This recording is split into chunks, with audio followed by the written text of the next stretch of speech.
Africans are fighting for now, it's to unite Africa, Nobody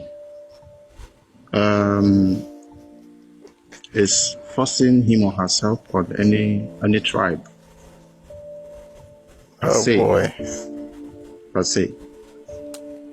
You want us to unite Africa, right? Yeah, this is what we should be talking about, and not Igbos are this, Igbos are that. Like this is the problem we are like suffering from in Africa. This is a sad thing about Africa. It's not what you say. A lot of it has holes in it. Let me just tell you now. The foundation of many of the problems that I think we're having is actually in what you said. So by the 60s, all those, including Azikwe, for instance, who wrote a book in 1937 talking about Renaissance Africa, talking about how we can all be one. By 67, everybody discovered that it was just a pipe dream. This whole thing of one Africa is a ridiculous idea. It makes, I'm sorry, with due respect, it makes absolutely no sense. You guys don't have one Yoruba becoming one with Igbo, or Yoruba becoming one with Fulani, but you want to have one Africa. As a matter of fact, within your group, there is no oneness, but you want one continent. Like, what are we doing? Are we playing? You still have people within one unit, one ethnic group saying, I am higher than this other one. I am the real Igbo. That one is not an Igbo. But you're talking about continental unity when you have not even been able to achieve it at an ethnic level.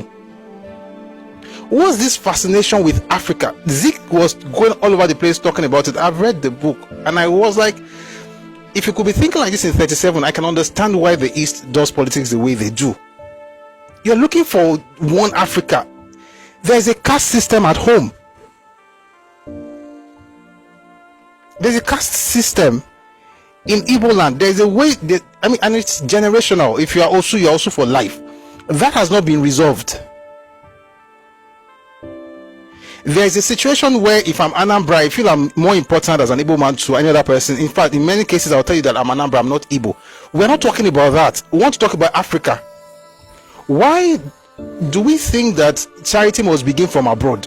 It has to begin from home. We've got to be able to build something at home.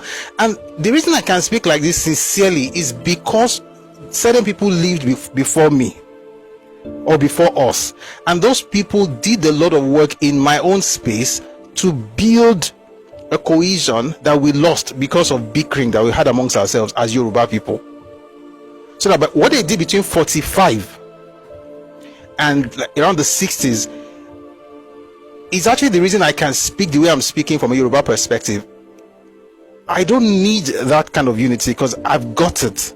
You don't have it. Therefore, you cannot preach for me to unite with you and other places in Africa. Africa is too big. Number one, let me say it this way. I don't mind people who are shouting Pan-Africanism, but I'll tell you something. Every time I hear it, sincerely, the only thing I hear is inferiority complex. There's no other continent on the surface of this planet that talks about unity and unique identity or whatever ridiculousness we're carrying around like Africa.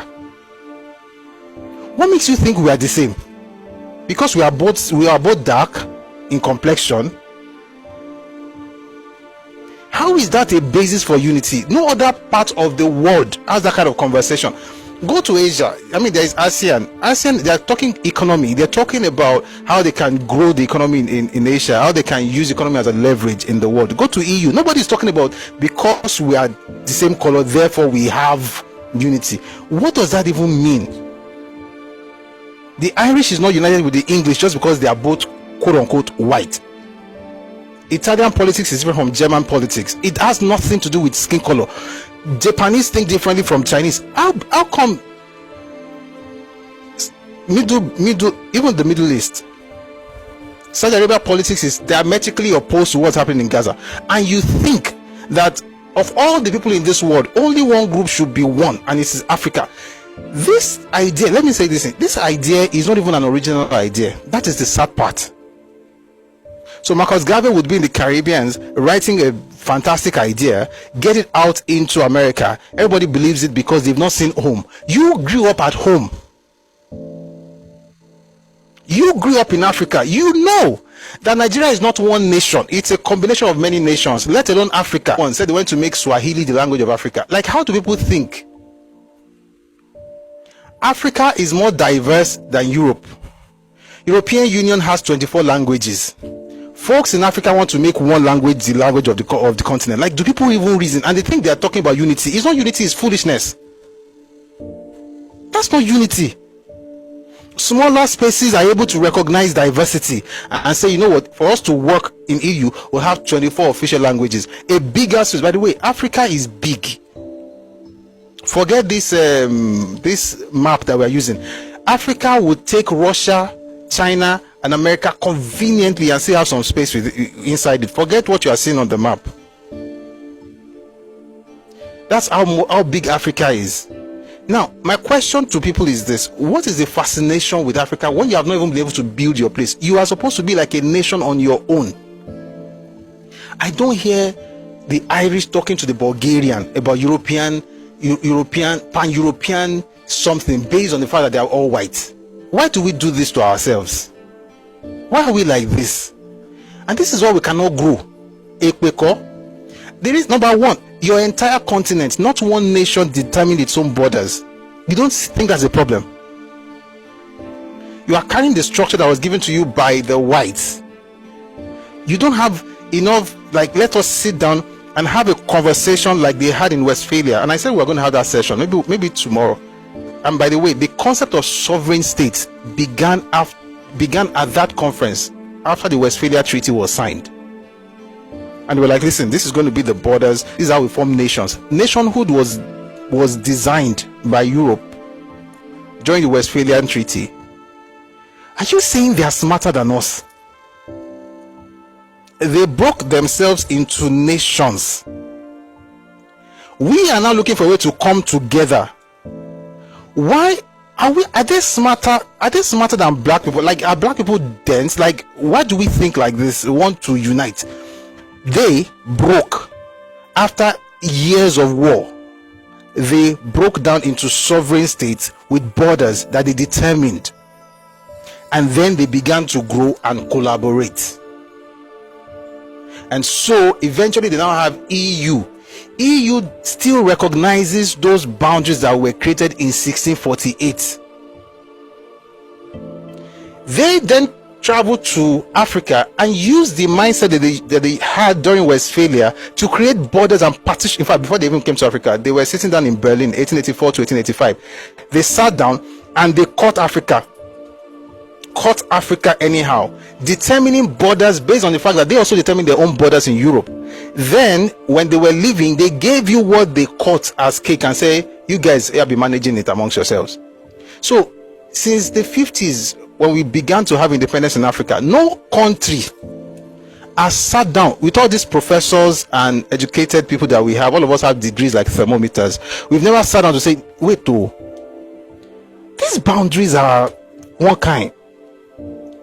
Like me now, you're right, people are in Benin Republic, but I'm in Nigeria. Let's say we cannot change international boundaries or international borders because it's going to, cause a lot of wahala. Okay, can we at least structure ourselves based on what we were before the British came? We can still have the sovereignty at the top, but inside, we're not talking about things that matter. We're looking for a way. Now, think about it, Oyinbos came, brought disparate groups into one place and say, you are Nigeria, you are Ghana, you are Togo. Every single country in Africa that those guys did whatever they did to, they modeled up things, joined people together that were never, most of the groups in the south, we didn't have anything in common. We are different nations. But Oyinbo came and modeled you up together and said, you are united. Now you, after going to school, you now grow up and say, if Oyinbo brought all of us together by force, united us, and we are having issues for the last 60, 70 years, guess what I want to do as a way to fix it? I am now going to forcefully or not forcefully unite everybody in Africa. The Nigeria they gave to you, which is smaller than Africa, you never manage and finish. You will come group everybody for Africa together, say we must unite. Once we now unite, we now Viva Africa, we now Victoria Asata. Wow. I think the real issue is that we've just not taken time to, I mean, we have some selfish and corrupt human beings, but I think the real issue is we've not really sat down to actually come up with, like, how do we govern ourselves?